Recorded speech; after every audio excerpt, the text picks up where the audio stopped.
राधे राधे भक्तों, आज हम श्रवण करेंगे माघ मास के कृष्ण पक्ष की छठ तिला एकादशी व्रत कथा, जो इस बार 25 जनवरी को है। तो चलिए कथा श्रवण करते हैं। एक दालभ्य ऋषि बोले कि मनुष्य लोक में आकर लोग ब्रह्म हत्या इत्यादि अनेक पाप करते हैं, पराया धन चुराते हैं, दूसरों को कष्ट देते हैं। ऐसा कहने पर भी वे नरक में जाए। हे ब्राह्मण, ऐसा उपाय कहिए।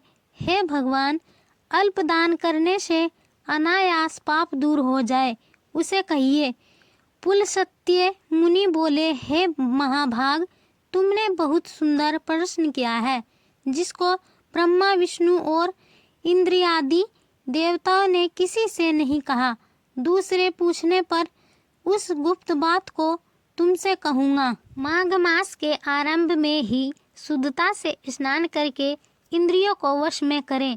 काम, क्रोध, घमंड, ईर्ष्या, लोभ और चुगली, इनसे मन को हटाकर जल से हाथ पैर धोकर भगवान का स्मरण करें। ऐसा गोबर लें जो पृथ्वी पर ने गिरा हो, उसमें तिल और कपाल मिलाकर पिंड बना लें। उनके 108 पिंड बनावें। आदि माघ के महीने में पूर्वाषाढ़ा वामूल नक्षत्र आ जाए तो उसमें नियम ले, या कृष्ण पक्ष की एकादशी को नियम ले। उसका विधान मुझसे सुनो। स्नान करके पवित्र होकर कीर्तन करते हुए एकादशी का उपवास करें। रात्रि में जागरण करें और गोबर को बने हुए 108 पिंडों से हवन करें।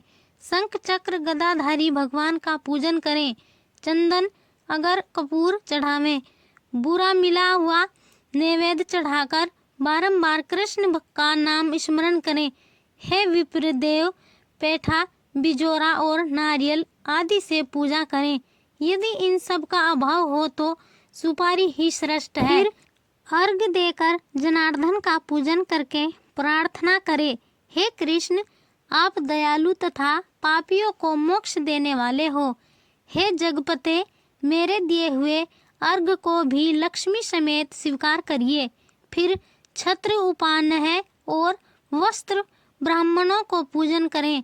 जल से भरा हुआ कलश दें और कहें कि श्री कृष्ण भगवान मेरे ऊपर प्रसन्न हो। खेत में तिल बोने से जितनी संख्या में तिल पैदा होते हैं, उतने 1000 वर्ष तक वह मनुष्य स्वर्ग में निवास करता है। तिल से स्नान, उबटन, होम, तर्पण, भोजन और दान करें। ये 6 प्रकार की विधि पापों का नाश करती है। इसी से इस एकादशी का नाम छठ तिला है। नारद जी बोले, हे कृष्ण, हे भक्त, 52 छठ तिला एकादशी से क्या फल मिलता है? यदि आप मेरे ऊपर प्रसन्न हैं तो इतिहास समेत मुझसे कहिए। श्री कृष्ण बोले, ब्राह्मण जैसे वृतांत मैंने देखा है, तुमसे कहता हूँ। हे नारद, एक ब्राह्मणी मनुष्य लोक में ब्रह्मचर्य व्रत का पालन करती हुई देवताओं का पूजन करती थी। वह पूर्णमास व्रत में लगी हुई सदा मेरी भक्ति करती थी। कृष्ण का उपवास करती हुई पूजा में लगी रहती थी। द्विजोत्तम नित्य व्रत करने से उसका शरीर दुर्बल हो गया। फिर बहुत दिनों के बाद मैंने मन में विचार किया कि कठिन व्रतों के करने से इसका शरीर शुद्ध हो गया है। शरीर को सुखाकर इसने स्वर्ग जाने के योग्य अपना देह बना लिया है। इसने अन्न का दान नहीं किया, जिससे कि सबकी तृप्ति होती है। हे ब्राह्मण, उसकी जांच करने को मैं मनुष्य लोक में गया। भिक्षुक का रूप धारण करके भिक्षा पात्र लेकर ब्राह्मणी से भीख मांगने लगा। तब ब्राह्मणी बोली, हे ब्राह्मण, तुम कहाँ से आए, सो मुझसे सत्य कहो। फिर मैंने कहा, हे सुंदरी, भिक्षा दो। तब उसने क्रोध में भरकर मिट्टी का घड़ा मेरे भिक्षा पात्र में डाल दिया। हे द्विज, फिर मैं स्वर्ग को चला गया। महाव्रत करने वाली तपस्विनी भी व्रत के प्रभाव से देह समेत स्वर्ग में पहुंच गई।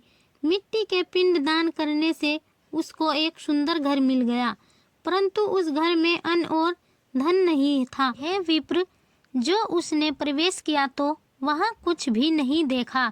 हे द्विज, तब घर से निकलकर मेरे पास आई और बहुत कुपित होकर बोली कि सब लोगों को रचने वाले भगवान का मैंने बड़े कठिन व्रत, उपवास और पूजा से आराधना किया है, परंतु हे जनार्दन, मेरे घर में अन्न धन कुछ भी नहीं है।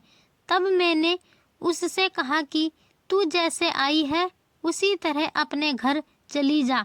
देवताओं की स्त्रियां कौतूहल के वश तुमको देखने आएगी। तब सठतिला एकादशी का महत्व बिना पूछे दरवाजा मत खोलना। ऐसा सुनकर वह मनुष्य लोक को चली गई। हे नारद, तब देवताओं की स्त्रियां उसे देखने आई और कहा कि हम तुम्हारे दर्शन के लिए आई हैं, तुम दरवाजा खोलो। मानुषी बोली, यदि तुम मुझे अवश्य ही देखना चाहती हो तो दरवाजा खोलने से पहले सठतिला का व्रत, पुण्य और महत्व कहना होगा। उनमें से एक ने महत्व सुना दिया और कहा कि हे मानुषी, दरवाजा खोल दो, तुमको देखना आवश्यक है। उसने दरवाजा खोल दिया। उन सब ने मानुषी को देख लिया। हे द्विज श्रेष्ठ, वह न तो देवी है, न गंधर्वी है, न आसुरी है, न नागिन है। जैसी स्त्री पहले उन्होंने देखी थी वैसी ही वह भी थी। देवियों के उपदेश से सत्य पर चलने वाली उस मानुषी ने मुक्ति और मुक्ति को देने वाली सठतिला का व्रत किया। तब वह मानुषी क्षण भर में रूपवती और कांति युक्त हो गई और उसके यहाँ धन, धान्य, वस्त्र, स्वर्ण, चांदी ये सब हो गया।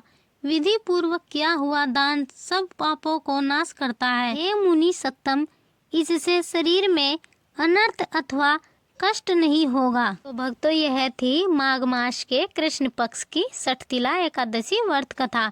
जया एकादशी व्रत कथा श्रवण करने के लिए हमारा YouTube चैनल सब्सक्राइब और लाइक जरूर करें। राधे राधे।